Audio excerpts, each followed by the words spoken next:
So peace and love, everybody. Peace and love, everybody. So I don't know. Oh, hold on. Let me get rid of this.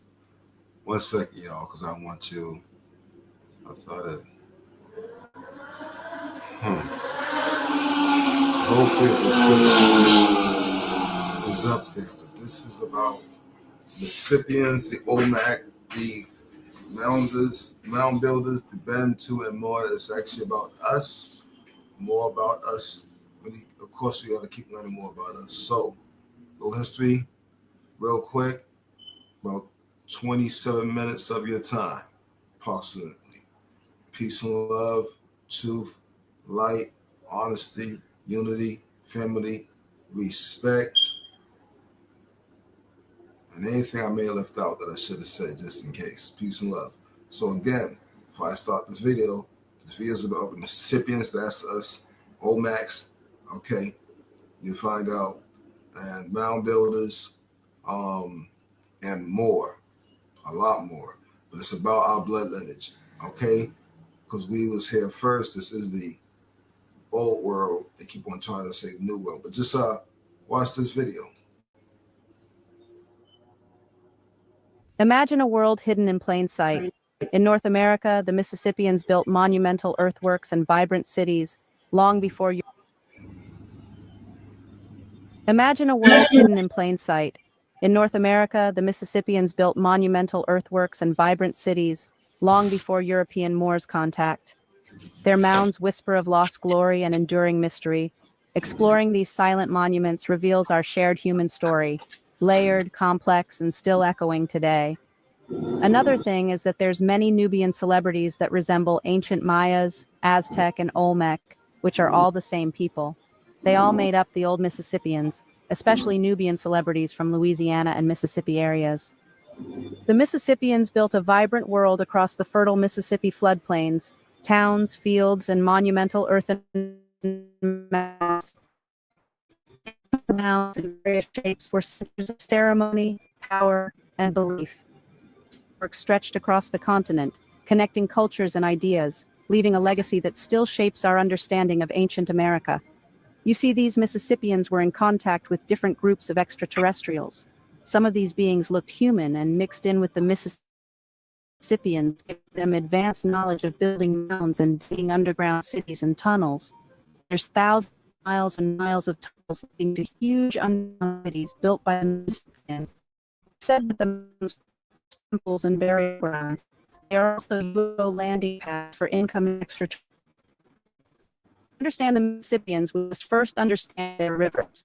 The Mississippi was their center of life, highway, tree, sacred source. Its floods brought rich silk, powering culture and civilization, like Nile or Amazon.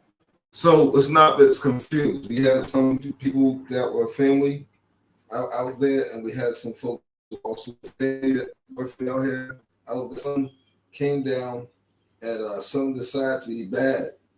They're called Anunnaki. It decided to be bad, and we was already here. They make us. So you see, now you see them. Like I said, that's also clear who they were made.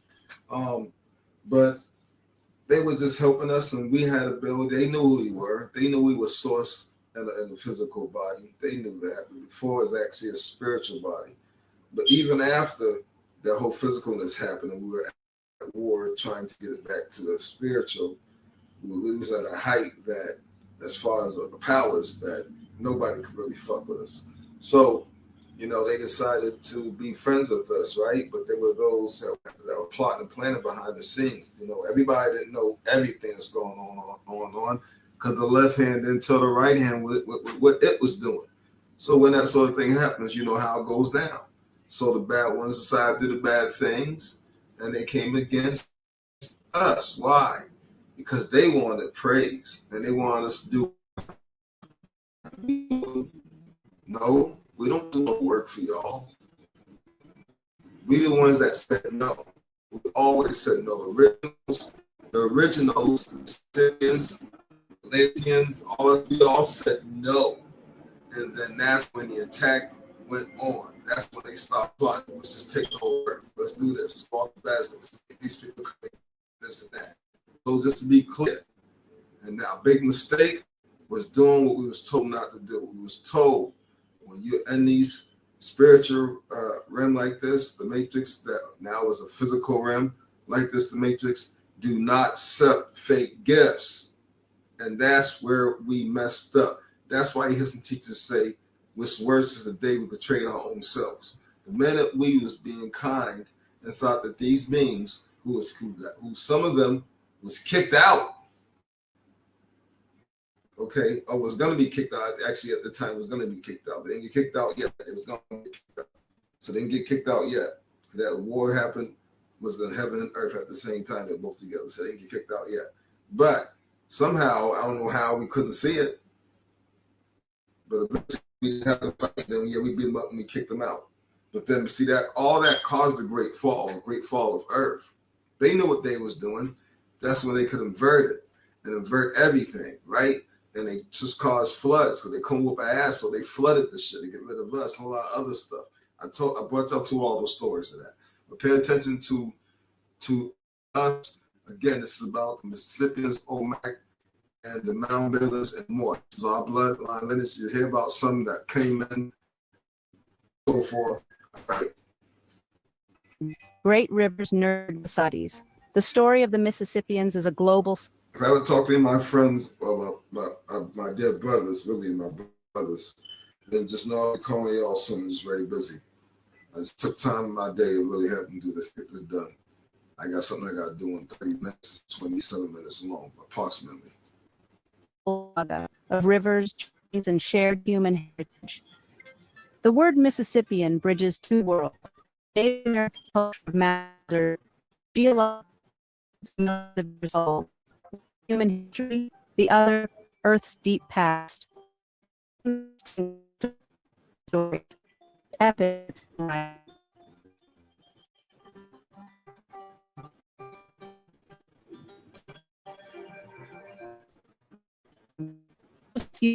but 60 million years.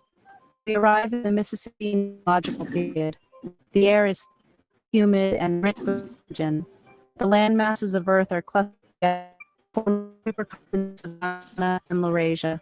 Much of what would become North America is submerged in the vast, shallow tropical sea. This is not the world.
All right.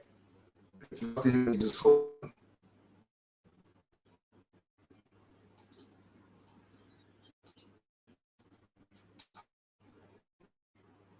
All right, y'all. Apparently, they got mad at me teaching you about the olmes and us. So I'm gonna go about right because it's talking about green life stuff. And we gonna get right. So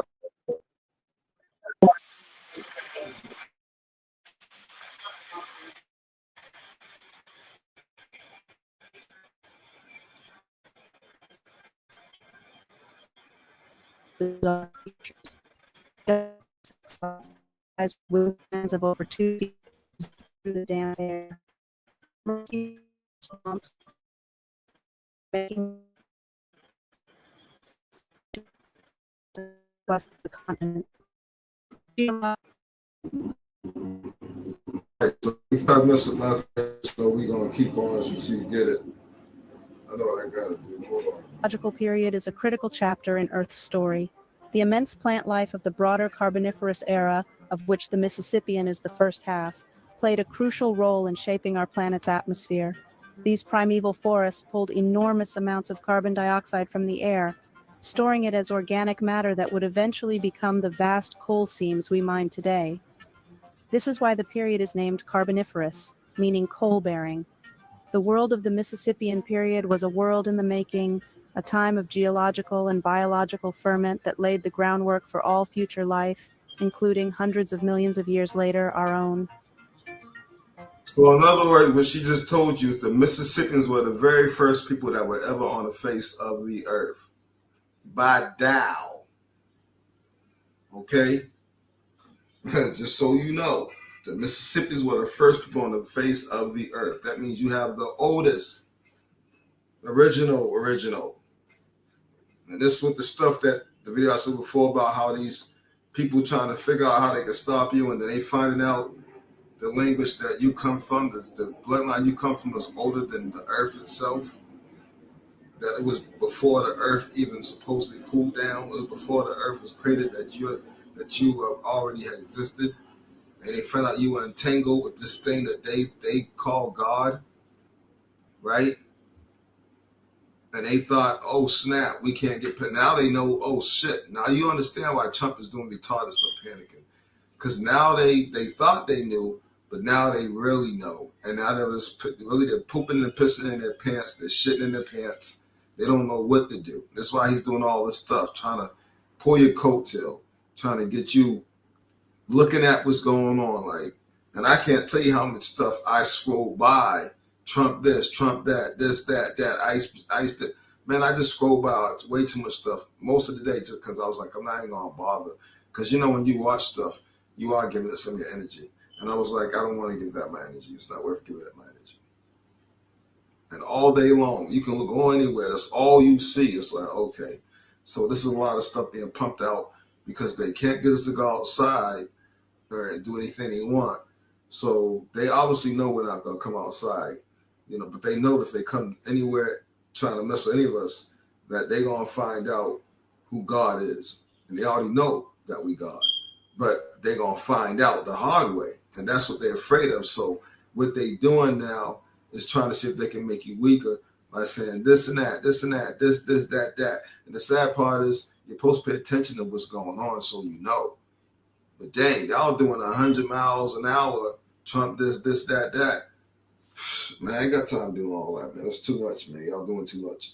And the thing is, no matter what you do, it's going to fail anyway. And that they was told that no matter what they do, you seen the video of their shamans trying to figure out how to beat us, that this is a dangerous thing they trying to do, that they not going to beat us, that this is something that's beyond this world, and that if they mess with us, they're messing with something that's beyond this world, that's outside of everything.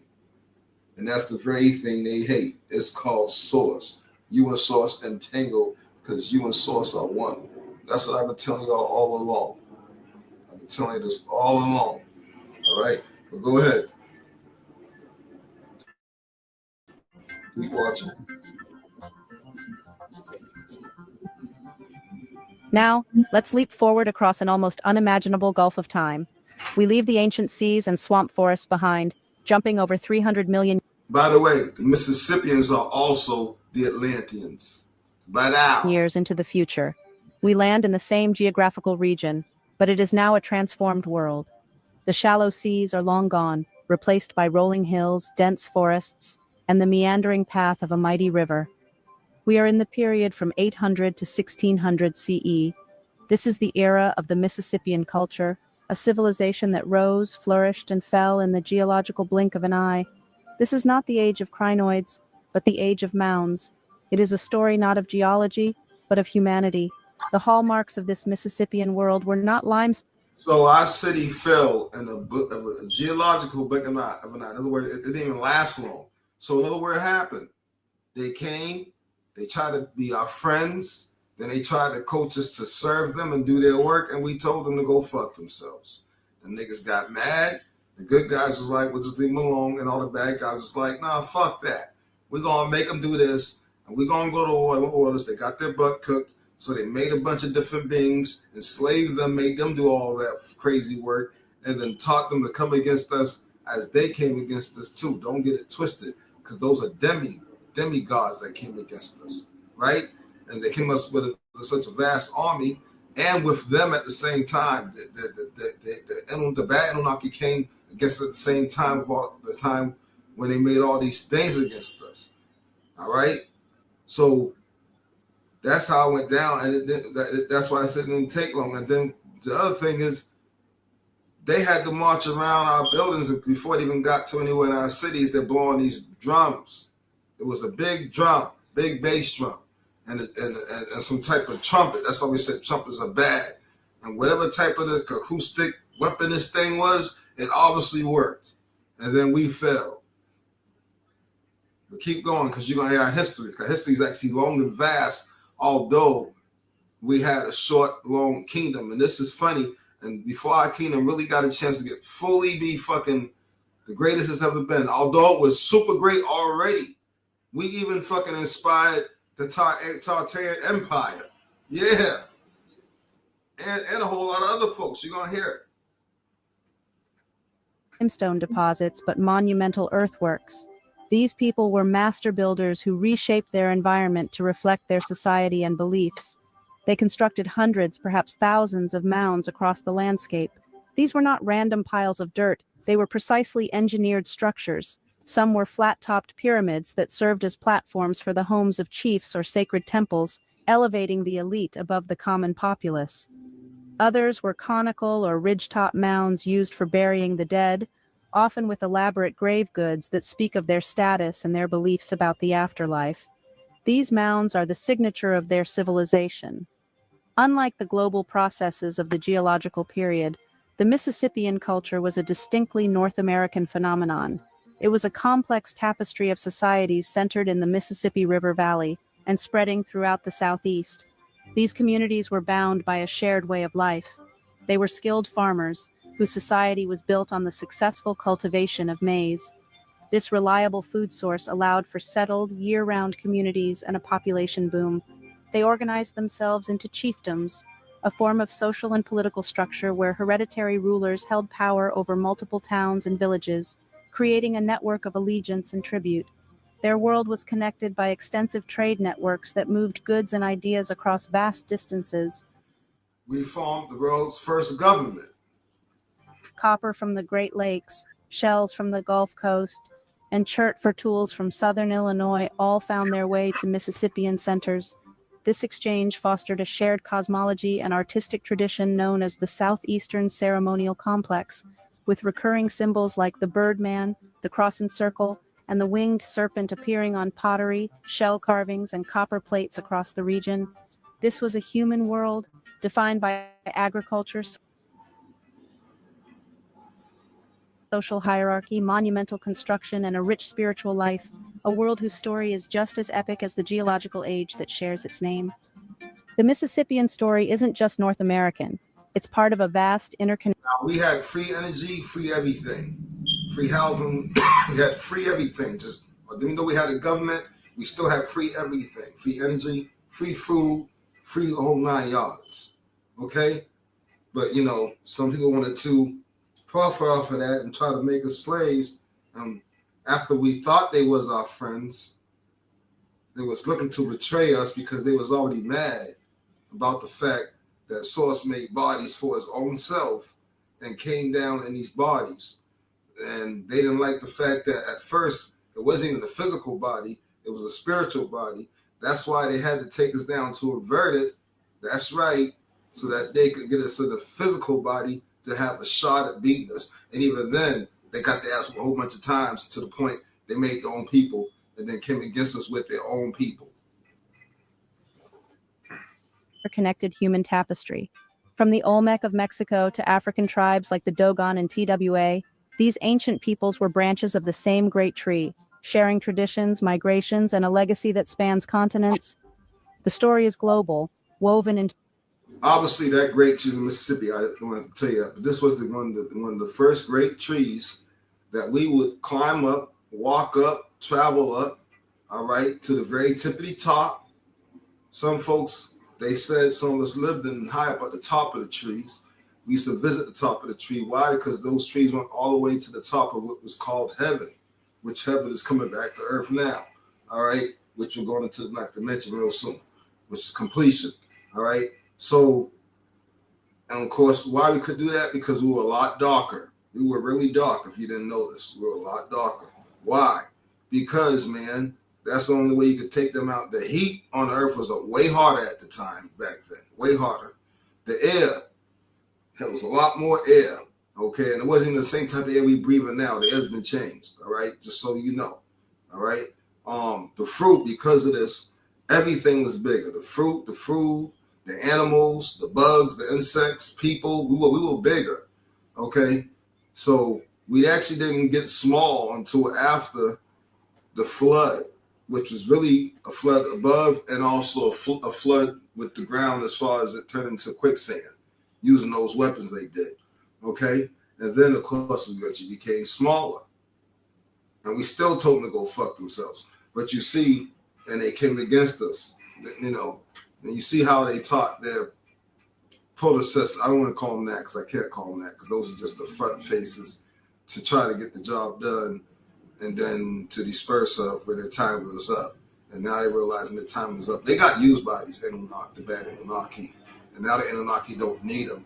So they're ready to throw them aside. And now they're pouting and they're mad at us. When the Anunnaki really, it's just so fucked up, man. It is. into the fabric of humanity. You have the old Mississippians, which are the Olmec. Some people have reason to think that the Sans people, TWA, Dogon, Watutsi, Bantu, made up the old Mississippians going back before they migrated to Africa over 90,000 years ago. They are believed to populate up and down the Mississippi River from top to bottom, ending in the Egyptian Gulf, which became known as the Gulf of Mexico later. The Mississippi ends in Old Nola, New Orleans, the intake for the land of Turtle Island. The new Mississippian All the races from all the coasts was the different tribes, if you didn't know, nationalities, tribes. We were sleeping with each other. We start intermarrying, okay? Because we had kingdoms and stuff like that. We're intermarrying. We had arranged marriages, to be honest with you. We had arranged marriages, all right? Some folks said we're going to go back to that. I don't know. But I know we had arranged marriages. But that's where they get it from. They was copying you. All right. So, all these people now, when you talk about Mexico, the Gulf of Mexico, when you talk about Texas, Arizona, Mexicans, light-skinned, pale-faced, I should say whitish, I don't want to say pale-faced because I don't want to sound prejudiced, whitish Mexicans. Mexicans, if you're not brown, like dark brown, then this is to you. The real Mexicans were called Meshis, as is Moses people, which is obviously the wrong name. And they were black, okay? Y'all stole the real Mexicans' country and y'all called it Mexico. Yeah. So you can't point the white man when y'all still inhabit our land too. And you can't get mad at them because they kick you out of our land. And they bring you back to, well, say some people they bring you back to Mexico and other places. But the fact is Mexico was actually an all-black country before you Spanish Mexicans invaded it. And then also try to put us in slavery. All y'all did the same thing. Mississippians are the product of these tribes from mixing together over periods of thousands of years. Also note that different tribes had different names for the Mississippi River. Most native names for the river translate into the Great River or the Red Nile. The Blue and White Nile is over in Africa. The Blue Nile and White Nile meet in Khartoum, Sudan. The Yellow River, also known as Huanghe, is the second longest river in China and the sixth longest river system on Earth. And the Green Nile, the Amazon, which now turned brown due to invaders and industrialization of the natives' environment. The old Mississippians became black. So that river they all do is they trade and they all beefing about they want to trade through and all that. That river belongs to us, China, and you're fighting over it. with these Caucasians. You're fighting against them to own it. And a lot of other people, all y'all involved, y'all want to own it. But it belongs to us.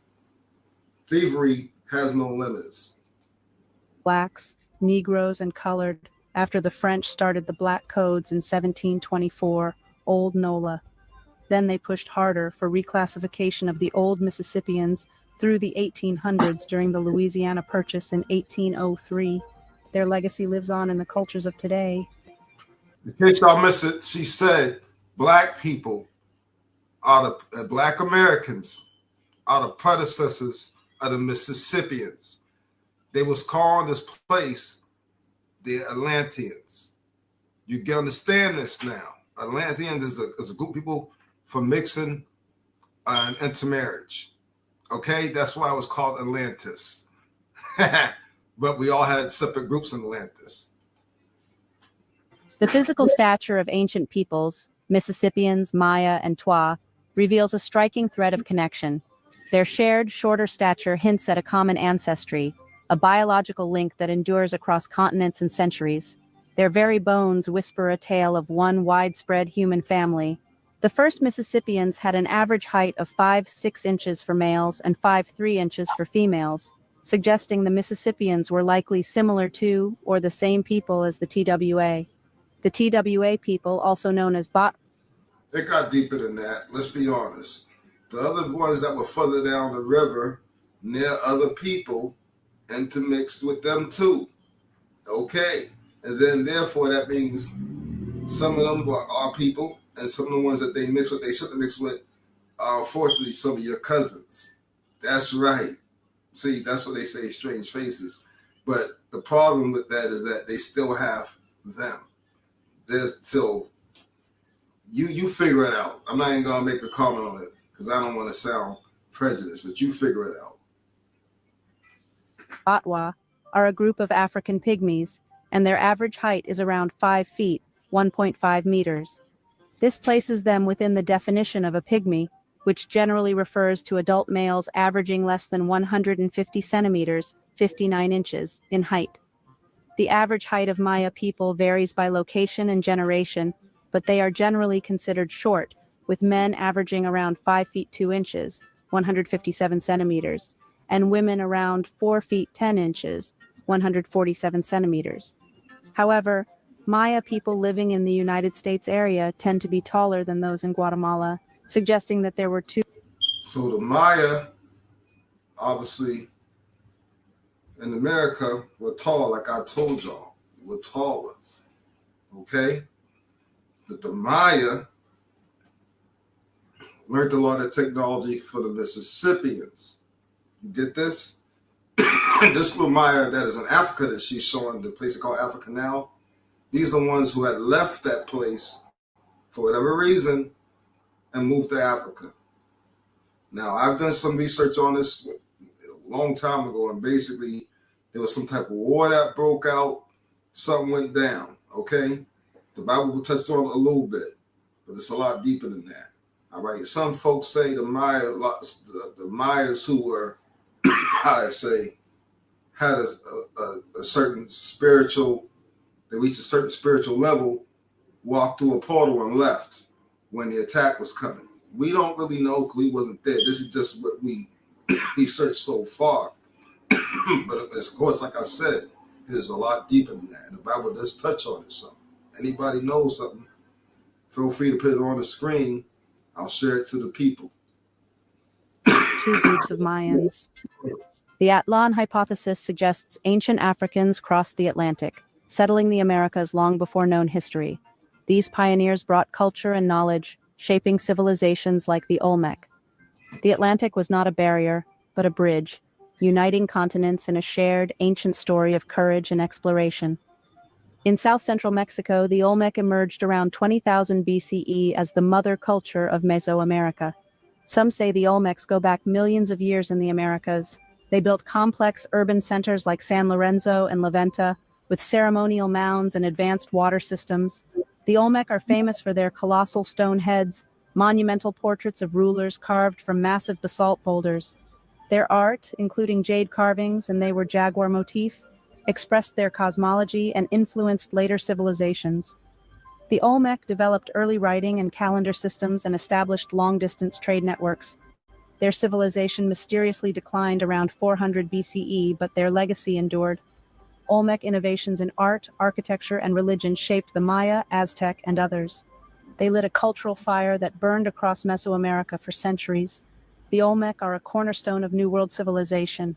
Their story is one of creativity, influence, and enduring mystery. The Olmec are the old Mississippians. The Olmec were a mixture of tribes like the Dogon, Bantu, TWA, and Sans. Then later, the Hindu and Afar people came over to the Americas. These tribes migrated over to the Americas thousands of years ago, calling it Atland, as in Atlantis. Drawn to the great rivers, ancient peoples found a new cradle of civilization along the Mississippi, a sacred artery echoing the Nile. Here, diverse tribes merged, forging a new identity, the new Mississippians, born from African roots and life in the Americas. But some say no, American roots and life in Africa. I must note that name Africa wasn't around during this time. When these people came over to the Americas, neither was America called America. They called it Atland, as in Atlanta or Atlantis. Their story flows with the river, a testament.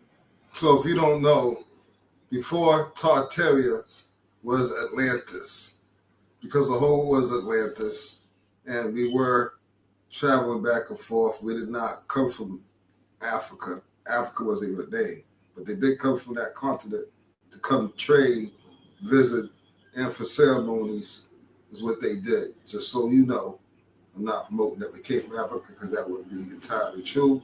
There are some people here that are still here to this day that did come from Africa a long time ago, but not everybody came from Africa, and that name didn't exist back then.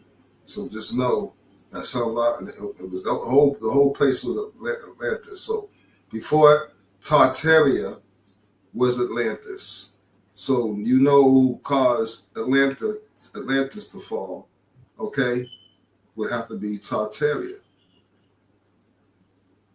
And if you look at Tartaria, you would find that those are Moors.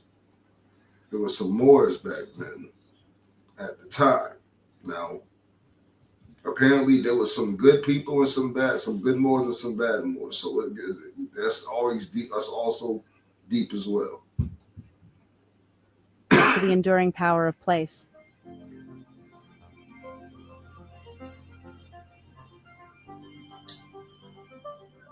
Along the banks of the great river, a new civilization emerged, the Mississippian culture. These were not wandering bands, but interconnected river kingdoms, each centered on vibrant towns.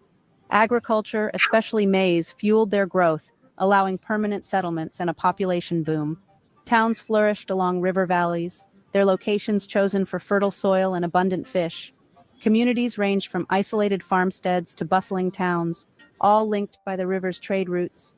Dugout canoes carried goods and ideas, forging a shared Mississippian identity across thousands of miles. The rise of these river kingdoms marked a golden age of ingenuity, unity, and deep spiritual connection to the land.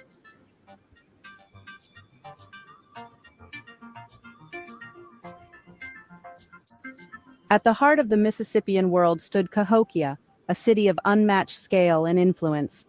At its peak, Cahokia rivaled the largest cities of its time, with over 20,000 inhabitants. The city's Grand Plaza and more than 100 earthen mounds formed a sacred landscape protected by a massive palisade. Monk's Mound, the largest earthwork in the Americas, dominated the skyline, serving as the chief's residence or a temple. Cahokia was a cosmopolitan center, drawing people and goods from across the continent. Its Woodhenge Observatory tracked celestial events, guiding agricultural and ceremonial cycles. Cahokia was the Sun City, the spiritual and political axis of the Mississippian universe.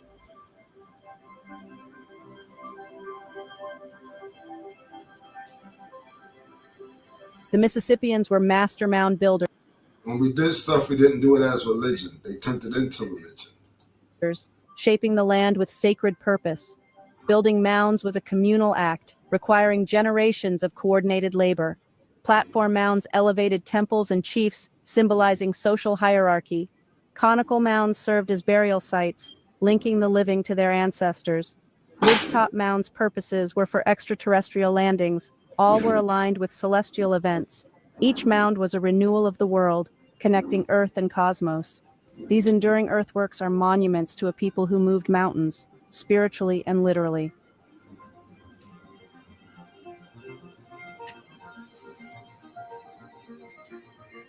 Mississippian society was a complex hierarchy, ruled by powerful chiefs believed to descend from the sun. All chiefs were appointed by clan mothers who were the big mamas of the tribal lands. Some tribes had more than one clan mother, and as a group they formed a council of clan mothers where one grandmother sits over the council as head clan mother. Chiefs commanded labor, controlled resources, and lived atop the highest mounds. Priests, warriors, and artisans formed the elite, each with vital roles in religion, defense, and craft. Commoners, mostly farmers, formed the foundation, providing food and manpower for monumental projects. Social rank was determined by kinship, with proximity to the chief conferring status. This structure created stability and allowed the civilization to thrive for centuries. The Mississippians' intricate social fabric was the backbone of their enduring legacy.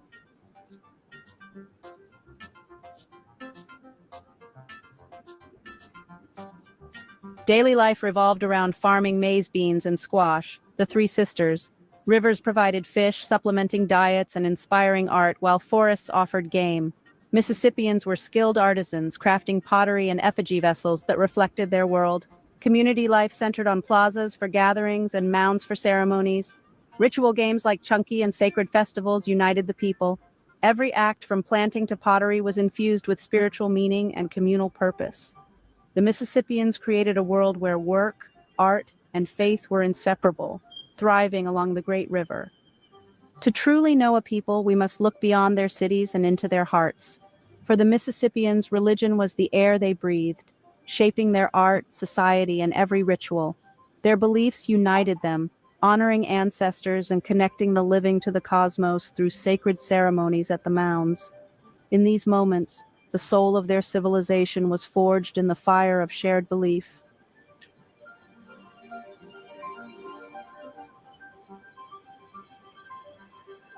Across the vast Mississippian world, from the Great Lakes to the Gulf Coast, we find a stunning consistency in art and symbolism. A warrior with falcon-like eyes, a coiled serpent with wings, a spider with a cross on its back. These powerful images appear again and again on artifacts separated by hundreds of miles and hundreds of years. This shared artistic and religious vocabulary is what archaeologists call the Southeastern Ceremonial Complex, or the SECC. It was not the dogma of a single organized religion, but rather a loose network of shared myths, rituals, and symbols that connected the diverse chiefdoms into a single cohesive spiritual landscape. The SECC was the visual language of their cosmos. The symbols of the SECC were typically rendered on materials that were considered rare, exotic, and spiritually potent.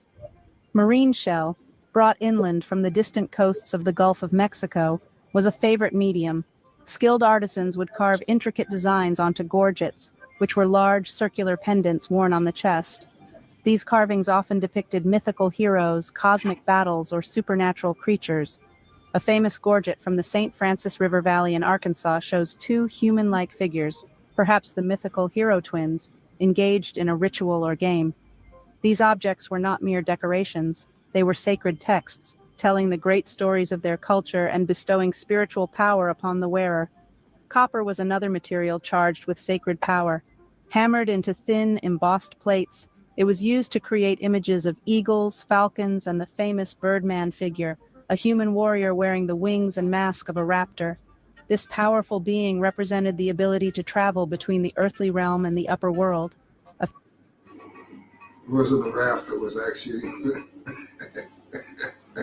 You're either going to see two things. You're going to see us wearing the Black Panther suit, or you're going to see us wearing, which is made out of vibranium, which is in Africa. They do have it. That's what America really wants, because they want suits that are impenetrable, and the Africans ain't letting them have it.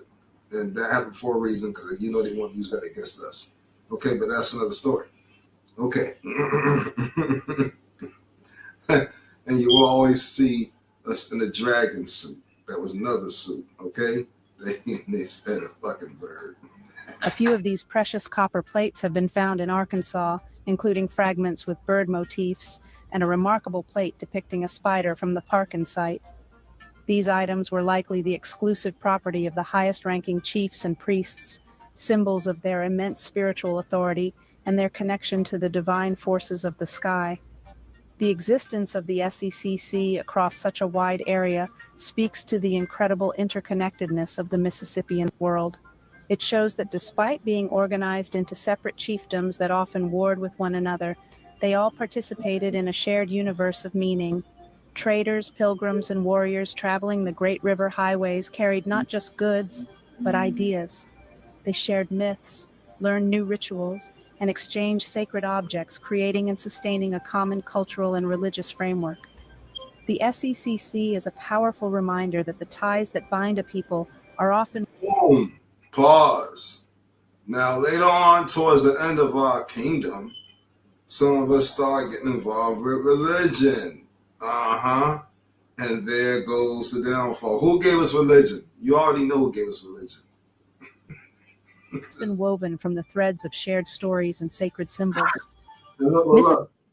We got religion, and all of a sudden, we couldn't get along, and we often at war with each other. You hear this? And then come together in peace. Come on, y'all. Y'all understand? We let that thing divide and conquer us and give us religion. And then it proceeded as planned to further get rid of us so it can try to fully take our place. Devised a plan against you, confederate against you. These followers was confederate against you and devising plans and vices before anybody was doing it against you. Mississippian chiefs displayed rare copper plates, but their spiritual beliefs truly came alive in clay. Potters shaped vessels into fish, frogs, birds, and plants, celebrating the world around them. Most powerful were the head pots, realistic human faces, their meaning still debated but always deeply personal. Mississippian Mardi Gras celebrations. Mardi Gras celebrations in the United States have strong ties to the Mississippi River, New Orleans. Many of y'all seeing a lot of these faces pop up, and you're like, hold on, that's an actor, that's a rapper, a singing artist, whatever. With the clay stuff that we were doing it to a lot of those things. A lot of those things was to give everybody a warning. Look out for this guy. This guy is a Moor. This guy's not a human. This guy is a demon. This guy's a fallen. That's why we was doing those faces to warn you about these people in the future. And we all grew up watching Dr. Huxtable, Bill Cosby. All of us, man, come on, y'all. We all these TV shows, we all go to these children watching because our parents didn't know that these guys on TV was fallen ones. And then you see the putty faces that look just identically like them, right? Identically like them. And then you wonder why. Orleans and the old Mississippians. You see, for many of thousands of years, the intake for foreigners to enter the land without being considered a threat, they would sail through the Gulf of Egypt, which is now being called the Gulf of Mexico. When the foreigners would land, they would be welcomed by a welcome party from the old Mississippians. They would dress up in their royal native dress and have huge parades in the street of Old Nola, New Orleans, and in the other intake, Mobile, Alabama. They would have these all year round for newcomers. They would also have them for funerals, which later became known as the Second Line in New Orleans. This was a ritual done by the intake center by the old Mississippians. They lied and said it was started by some Christian French explorers. This is a lie. The old Mississippians had been doing this ritual for thousands of years. When French explorers, including Pierre Le Moyne d'Iberville and Jean-Baptiste Le Moyne de Bienville, landed near present-day New Orleans on March 3, 1699, the native Mississippian performed the celebration ritual for newcomers. In 1699, Iberville and Bienville arrived at the mouth of the Mississippi River on Fat Tuesday, a Christian holiday. Fat Tuesday, also known as Shrove Tuesday or Mardi Gras, is a Christian celebration marking the last day before the start of Lent. It's a day of feasting and celebration before the more somber, fasting period of Lent leading up to Easter. The name Fat Tuesday reflects the tradition of using up rich, fatty foods before the Lenten fast, which often involves abstaining from such foods. It was a celebration for the French because they were Christians, but for the native Mississippians it was normal routine. Iberville and Bienville named the location where they landed Point. So they took I want to call it a holiday, but I guess it was a ceremony. We did a lot. And we would abstain from eating meat and fatty foods. They came when it was Christians, the outside nations, Europeans, and we did it in reverse. Instead, they wanted to celebrate fatty foods and eat fatty foods and eat a whole lot of meat. Point de Mardi. And then claimed that ceremony as a holiday, and then connected it to all their pagan ceremonies, such as Easter, which is Esther, and Valentine's Day, which is about sacrificing babies and having sex. Gras, and a nearby waterway, Bayou Mardi Gras, according to the Louisiana State Museums. They say Bienville later founded Mobile, Alabama in 1702, which became the first capital of French Louisiana, and where the term Mardi Gras began in 1703, but the ritual had been going on for thousands of years before the colonizers came. For the Mississippians, death was a transition, a journey to another state of being. Burial practices reflected social status, from simple graves beneath homes for commoners to elaborate mounds for chiefs. These rituals honored ancestors, reinforced lineage, and ensured the community's connection to the past and future. The great Mississippian cities did not fall in a single battle. Instead, a gathering silence crept across the river valleys as populations dwindled and cities like Cahokia were abandoned. Environmental stress, drought, and depleted farmlands led to food shortages and unrest. Disease and declining health followed, undermining the authority of chiefs. In the end, people left, and the mounds remain as silent witnesses to a lost era. Now, to connect the dots, remember, the fallen ones, when we refuse to serve them, they make the food go away. They cause droughts. They cause the animals to attack us. This one was at our low point, but still had all the gold. Still was rich. Because we didn't want to serve the fallen ones, they did everything they could to try to unalive us without full on attacking us. The same way you see the government doing now, they trying to unalive people. Well, they are being sneaky about it in a whole other way now. So I can't even say it. It's worse than that now, actually. So that's actually, they are the Moors, though. They are the same Moors. So those are the bloodline seeds doing it. But it's basically a similar tactic, just a little worse.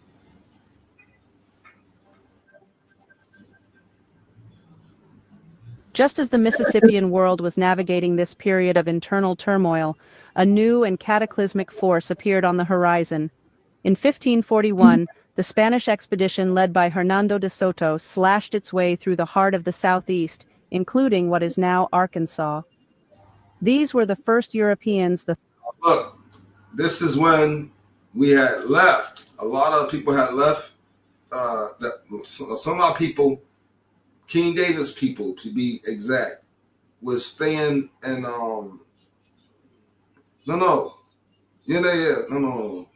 it was King Davis. It was King Davis people. They were staying in Portugal. They had a kingdom out there, and they were soldiers and debt collectors, tax collectors for the Portugal king. And the Portugal king was raising taxes and stuff. But the main thing that really bothered us is that he demanded that we serve his God, which is Mr. J, the same Mr. J, known as the fallen one, known as the fallen Anunnaki, bad side guys. See, so the fallen ones put them up to, okay, y'all attack them over there and try to make them serve us. And then we said no. Some of us conformed, and of course they got whited out through mixing. The ones that conformed left the country, and of course they knew they can go pretty much anywhere in the world. So some went to Africa, a lot of them came to America, some went to the West Indies, some went to Jamaica. All right, they were welcomed everywhere because They already had family pretty much everywhere. And those were called the Lalas. You can look them up. I taught a lesson a long time ago. And that's when the Spanish conquistadors, the Portugals, the Spaniard conquistadors came and did a papal bull from the Portugal king, Spaniard king, Spaniard Pope, to track us down and then snatch us back, come drag us back to his freaking country so that they can enslave us and try to ship us all around the world.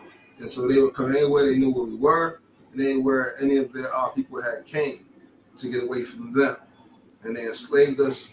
Instead of taking us all over the world, when they figured we was already all over the place, they said, we can just enslave them right here in our own land. And then they got there, it was like, oh man, these folks are nice. They gave us gold. They're having ceremonies for us, and they took it as weakness. The thriving Mississippian chiefdoms had ever encountered, and the meeting was a harbinger of doom. The Spanish brought with them not just swords and crossbows, but an invisible arsenal of old-world diseases to which the native peoples had no immunity. Smallpox, measles, and influenza swept through the population like wildfire, causing demographic collapse on a scale that is almost impossible to imagine. The DeSoto Chronicles provide a fleeting final glimpse of the Mississippian culture in its full flower, describing populous towns, powerful chiefs, and formidable armies. Yet by the time the next European explorers, Marquette and Joliet, traveled down the Mississippi in 1673, just over 130 years later, the world DeSoto had seen was gone.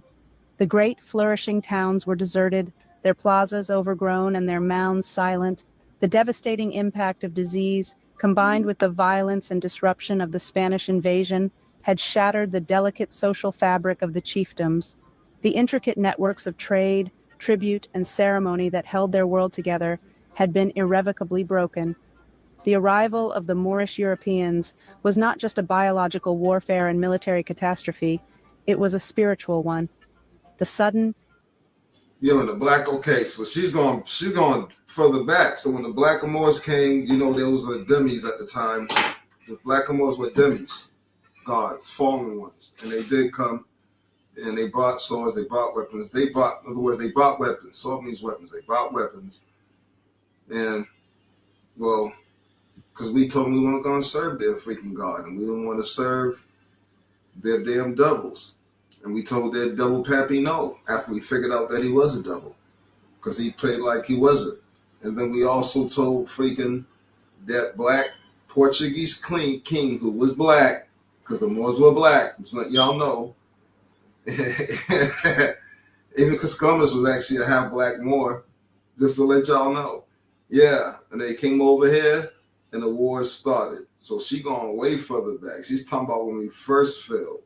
This is when we still had soup buildings and stuff. That's why they was trying to be friends with us at first. They got their ass kicked a couple of times. I told you about that. And then they kept coming. We had over 200 wars with these motherfuckers. 200 wars before they finally, man, this shit was crazy. Inexplicable death of vast numbers of people, including powerful chiefs and priests, created a crisis of faith. Evil had come, like the Great Spirits warn. The traditional rituals and beliefs that had maintained cosmic balance for centuries seemed to have failed. This spiritual devastation, coupled with the loss of population and leadership, created a vacuum that led to the collapse of the old ways of life. The survivors were forced to regroup, forming new, smaller, and more mobile societies, the ancestors of the modern native nations like the Cherokee, Choctaw, and Chickasaw. Following the Spanish, other European powers, the French and the English, arrived to establish colonies, trade networks, and plantations. This process further displaced native peoples, forcing them from their ancestral lands and drawing them into a new global economy of deerskins and enslaved people. The old world of the Mississippians, centered on maize, mounds, and chiefdoms, was systematically dismantled and replaced by a new colonial order. The shadow of these new worlds fell across the land, eclipsing a civilization and beginning a centuries-long struggle for survival and cultural identity for its descendants. The old Mississippian story didn't end with their city's fall. Colonial powers erased their names, reclassifying them and burying their heritage under layers of bureaucracy and prejudice. Yet their legacy endures. Today, descendant communities are reclaiming their identity, reviving traditions, and honoring a name nearly lost to history. The Great Mounds of North America are not relics of a dead culture, but living monuments, echoes of a civilization whose legacy endures in the land, the people, and the spirit of their descendants. Their story is a call to remember, to seek, and to rediscover the awe-inspiring history that connects us all.